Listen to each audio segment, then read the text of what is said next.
शांति, दोनों का हम भेद पहले समझेंगे तो वो मिसिंग क्यों है, क्योंकि वो दोनों में अंतर नहीं जानता है। ठीक है, हमें कैसे खोज करनी चाहिए शांति की?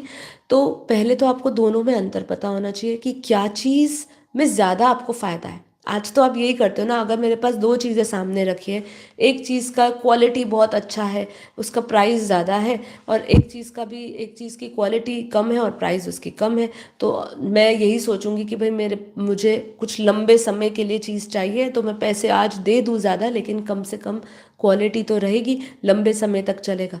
कभी कभी और भी आपका फ़ायदा ये हो सकता है कि कोई भी आपको अच्छी क्वालिटी की चीज़ सस्ते में भी मिल सकती है, ऐसी भी चीज़ें संभव हो सकती है। ठीक है, तो अगर आपको डिसाइड करना है पहले, तो दोनों में से आपको चाहिए क्या है। ठीक है, तो यहाँ पे हो रही है सबसे पहले बात खुशी की और शांति की। तो पहले हमें समझना, जो खुशी है ना, वो एक मोमेंट है सिर्फ। आज आप खुश हो रहे हो, कल आप खुश हो सकते हो या नहीं हो सकते हो। ठीक है, और जो शांति है वो एक स्थिति है। दोनों चीज़ों में बहुत अंतर है।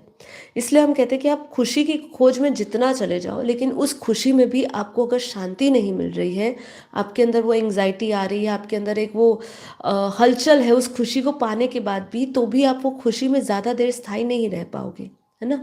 वो खुशी भी आपके लिए बोरियत हो जाएगी, या वो खुशी भी आपके लिए थोड़े दिन के लिए वो खुशी नहीं रहेगी।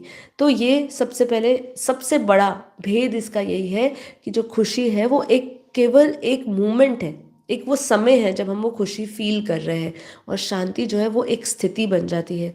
खुशी जो है वो आती जाती रहती है, लेकिन जो शांति है वो टिकती है आपके अंदर। ठीक है, तो ये दोनों पहले भेद को समझो, फिर समझे कि आप किस नुकसान की डील पे चल रहे हो।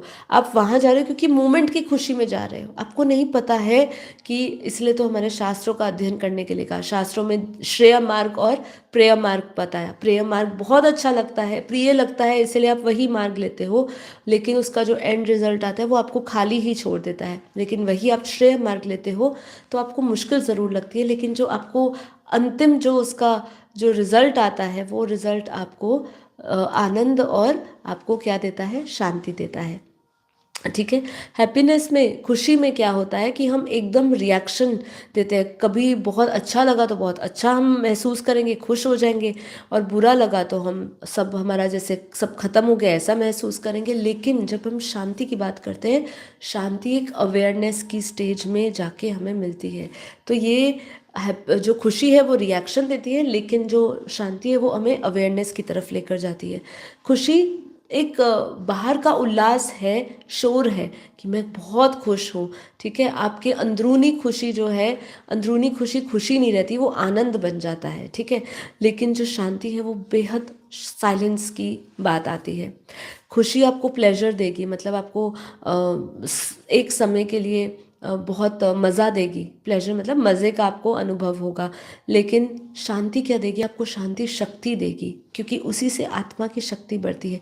इसलिए यूथ को क्यों चेस करना चाहिए, कहाँ खोजना चाहिए, पहले वो ये जान जाए सब चीज़ों को, फिर उसको पता चलेगा भीतर की शांति कहो वो भीतर से ही मिलेगी, और खुशी भी भीतर ही मिलेगी। जो खुशी वो ढूंढ रहा है, खुशी से जब वो आनंद में बदल जाएगा तो वो हमेशा के लिए स्थायी हो जाएगा।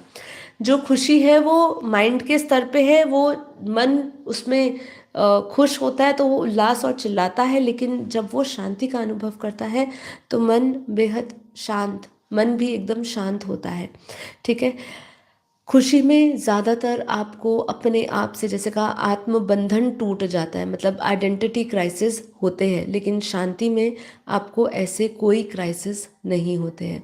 ठीक है, तो इसीलिए आज का यूथ जो हैप्पीनेस चेज कर रहा है, जो खुशी चेज कर रहा है, उसको पहले ये दोनों में अंतर समझना है। फिर उसको पता है कि मेरे लिए क्या बेहतर है, उसको अभी खुश होना है, उसके लिए वही लक्ष्य है, तो जिस चीज़ के पीछे वो जा रहा है वो करता रहे। लेकिन जहाँ पे आप, हाँ, तो जहाँ पे आप चाहते हो कि मैं शांति से जुड़ूं, क्योंकि बापू जी ने आने वाले समय में कहा है कि हर एक आत्मा खुशी की खोज नहीं करेगी, शांति की खोज करेगी। उसके पास सब पैसा होगा, धन होगा, दौलत होगी, शायद वो जिस जगह पे पहुंचना चाहता होगा, जो उसको मान शान चाहिए होगा, वो भी उसको मिल जाएगा, तो भी उसको डिप्रेशन होगा। इसलिए सुख रोग की बात आती है। सुखी इंसान भी दवा खा रहा है, दुखी इंसान तो खा ही रहा है, क्योंकि दुख तो पाल के रखा है उसका, वो पालतू जानवर है दुख तो। और अब वो जब उसने इतना पाल के रखा है तो उसका असर तो होगा ही होगा, है ना। उसको खिलाना पिलाना सब पड़ेगा, तो हम उसको दवा खिला रहे हैं, ठीक है। तो इसीलिए हमें ये समझना है कि हम चाहते क्या है।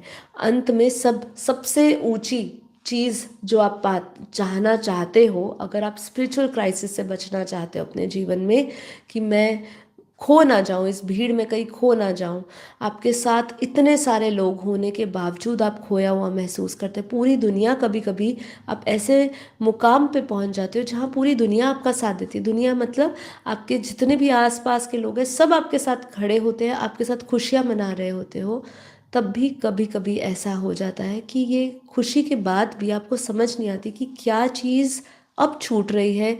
सब कुछ तो है मेरे पास, तो भी मेरे पास मुझे वो बेचैनी क्यों हो रही है। वो बेचैनी आई का जो जवाब है वो यही है कि शांति सबसे ऊपर है, और उससे भी ऊपर परम शांति की स्थिति है। तो हर कोई परम शांति मांगेगा, चाहे वो बड़ा सा बड़ा धनवान हो, चाहे वो एक गरीब झोपड़ी में रहने वाला हो, चाहे वो मध्यम कैटेगरी का लोग हो। सब लोग शांति ही मांगेंगे। इसलिए आज का हमारा यूथ है, जो आज की जनरेशन है, उनके साथ मेरा एक अपील कहो, एक उनके साथ मैं ये कहना चाहूँगी कि आप शांति की खोज करिए। सुख में शांति आप खोज करेंगे, सुख भी अपने आप आपके साथ ही आएगा, है ना। सुख खोज करोगे तो शांति नहीं आएगी आपके अंदर, लेकिन शांति की खोज में जाओगे तो सुख ज़रूर मिलेगा। अब लोग कहते हैं सिर्फ एक ही ये लाइफ है ना। तो ये एक ही लाइफ है, इस लाइफ में हम अच्छी तरह जी ले, एक ही लाइफ है, मौज मस्ती कर ले। तो लोगों के अंदर ये भी बहुत चीज़ है, ठीक है। तो इसको क्यों? क्योंकि वही ज्ञान का अभाव आता है। लोगों को पता ही नहीं है कि ये एक ही जीवन नहीं है हमारा, ठीक है। हमारे इतने सारे जन्म हो चुके हैं, हम इतने सारे जन्म में कहीं ना कहीं खो चुके हैं। तो यहाँ पे ये जो है ना, ये साइकोलॉजिकल टॉपिक है कि भाई सिर्फ एक ही लाइफ है, एंजॉय करो। ये हमारा डायलॉग सुना सुना है, लेकिन सच्चाई इससे बहुत ज़्यादा गहरी है। सच्चाई यही है कि आज वो जितना भी इंजॉय कर ले, लेकिन फिर वो वापस अपने भीतर उसी खालीपन को महसूस करेगा, क्योंकि ये जीवन केवल एक नहीं है। ये